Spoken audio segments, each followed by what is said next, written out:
Doctors have taken the offer by the government and negotiated the CBA or collective bargaining agreement separately. You can let us know what your thoughts are. Use the hashtag Business Today, my Twitter handle at JoyDorinBira, and at KTN News. Would like to hear what your thoughts are.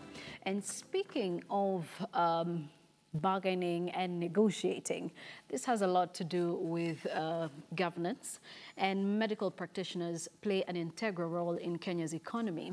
But I would like to pose the question to Dr. Joshua Okumbe, who is the Chief Executive Officer for the Center for Corporate Governance. What do you have to say about the ethics of medical practitioners in the country today amid what's going on? Thank you, Joy. The question is very, very important, particularly for professionals at the moment, given that two professional groups have been on the streets, one medical doctors and the other university scholars have been on the streets.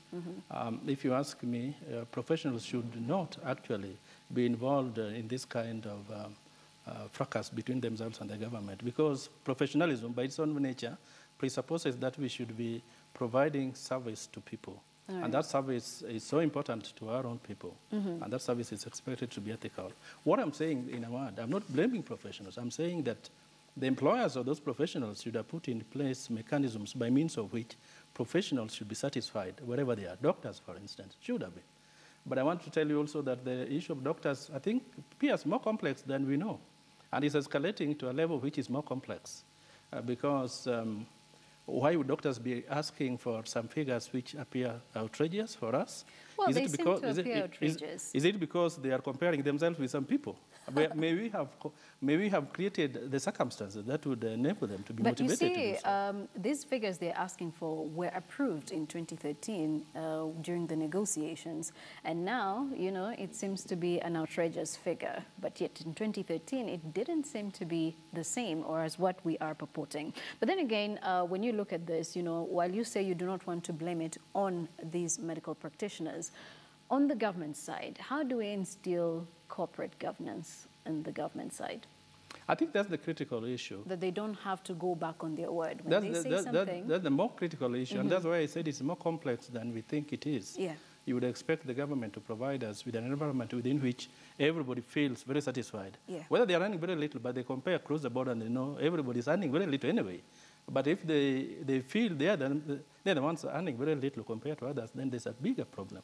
And what compounds the problem from an ethical perspective is the fact that the government may have reneged on what the promises they gave them in 2013. Right. And that makes it even more serious. All right. So one of the issues that the country is dealing with, of course, today is the fact that corporate governance is very difficult to instill, both in businesses, in society, and with the civil servants or civil service. So where are the gaps and how do we fill them when it comes to business, to society, and the government? I think there are many gaps, really. If you look at corporations or institutions, their own creation presupposes that there should be resources for them. And the resources don't come from the institutions themselves. Of course, it comes from their own efforts. But they may also acquire the initial capital from the environment.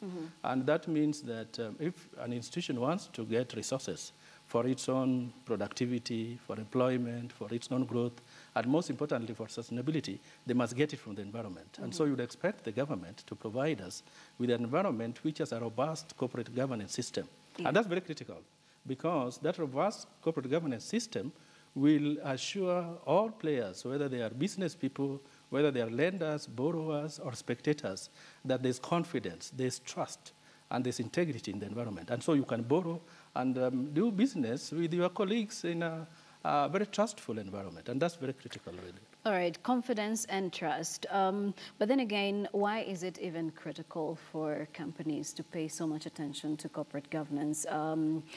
Why are we seeing increased gaps when it comes to corporate governance? Is it because companies are so lax in instilling these values, like confidence and trust, or is it just a matter of them caring more about the profits and less about the ethics?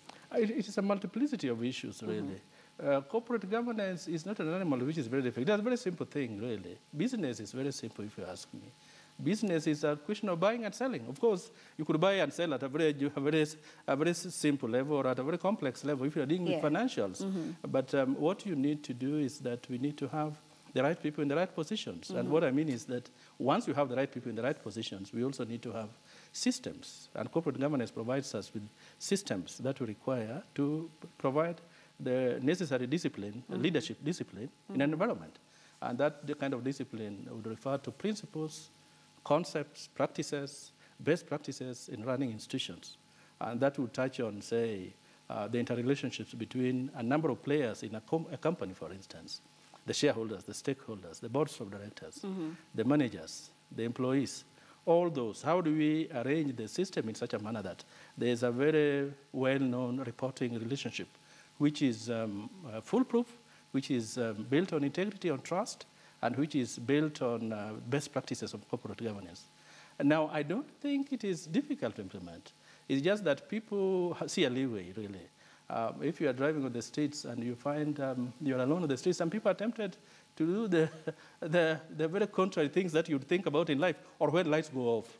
All right. How do you maintain your discipline in any situation, whether it is in broad daylight or in the darkness? And that's it's a personal commitment. Right now. It's generally a personal commitment. All right.